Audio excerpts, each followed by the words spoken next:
I think Catholic Schools Week is a great time to really recognize all of the good work that is going on in our diocese. So I have been very blessed to have arrived in a diocese where the principals work hard, the teachers are working very hard, and our parents and our students have been partnering with our schools to ensure that our students are having a good educational outcome, especially during this time of pandemic.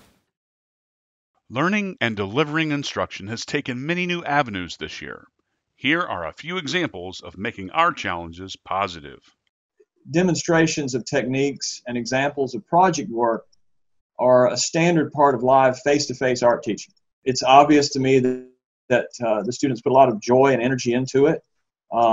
Two moms recently actually told me that when my lessons arrive, they've been having a family art day. From art to media, a young news team left behind their show's live format and found new ways to communicate to their school community. In normal times, every Monday we hold a production meeting where we toss around ideas for the Friday show. And then all through the week, we work on the show. So we decided to continue with those using Google Meets. At first, I didn't really think we'd be going back to do Lions Live, but then I realized that we could figure it out, especially with all the time we have right now. Celebrations such as May Crowning looked a little different as experienced at Cathedral School in downtown Raleigh. I would like to do the May Crowning for the second grade class.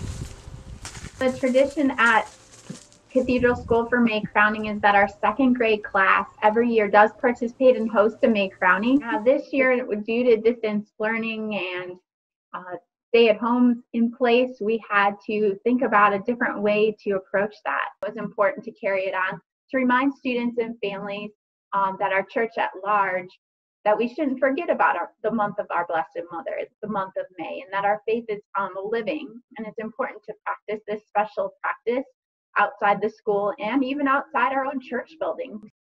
Each year, the Lewis Award for Excellence in Teaching is given to recognize, promote, and encourage teaching excellence in the Diocese of Raleigh Catholic Schools.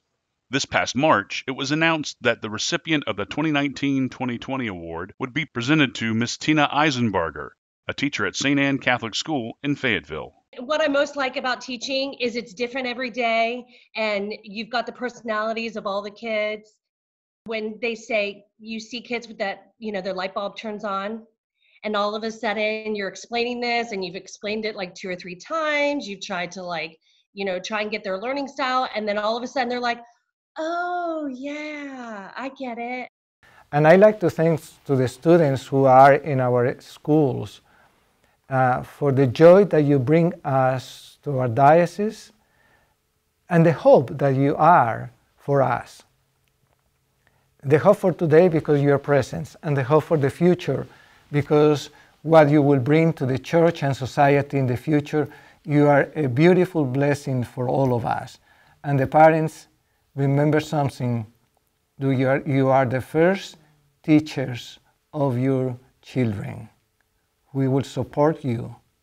But remember that in your vocation, your first mission is to become the first teachers of your students. May God bless you.